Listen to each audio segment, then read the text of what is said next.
কিস্তি চালাতে হয়, কিস্তি টাকা নিছেন কেন? বিয়ে শাদী কার বিয়ে দিচ্ছেন? ও মেয়ের বিয়ে দিচ্ছেন কিস্তি টাকা নিয়ে। কত টাকা?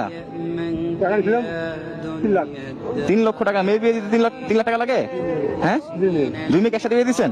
একসাথে যৌতুক দিচ্ছেন নাকি?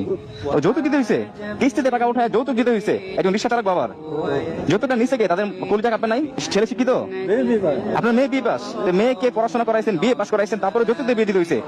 Wake up to reality. বাপ বেটা শ্বশুরের ফার্নিচার নিতে হবে, এই কথা বুঝলে কি করে কাপুরুষ? বাপ বেটা ভিক্ষা করো, ভিক্ষা করে করে করে ফার্নিচার বানিয়ে বিবাহ করিও।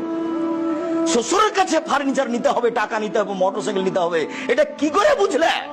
25 বছর যাবতে মেয়েটাকে রিস্ক নিয়ে লোকটা লেখাপড়া শিখিয়েছে। এই মেয়েটাকে নিয়ে কত টেনশনে রাত্রে ঘুম হয় না। একটা ভালো ছেলে কেমনে পাওয়া যায়, একটা ভালো ছেলে কেমনে পাওয়া যায়? 25-30 বছর মেয়ের বয়স, দিন কাটে না, রাত কাটে না। এরপরে তোমার হাতে তুলে দিয়েছে একটু ভালো থাকবে বলে। 25 বছর রিস্ক নিয়ে মানুষ করার পরে তোমার কাছে তুলে দিতেই, ভোগ করার জন্য তুলে দেওয়া হয়েছে, তোমার কাছে তুলে দিয়ে তুমি টাকা চাইলে কাপুরুষ ভিক্ষা করে খাও। দুনিয়াতে অভাব পড়েছে, ভিক্ষা করে খাও। যদি গ্রামে না দেয় তাহলে ট্রেন স্টেশনে চলে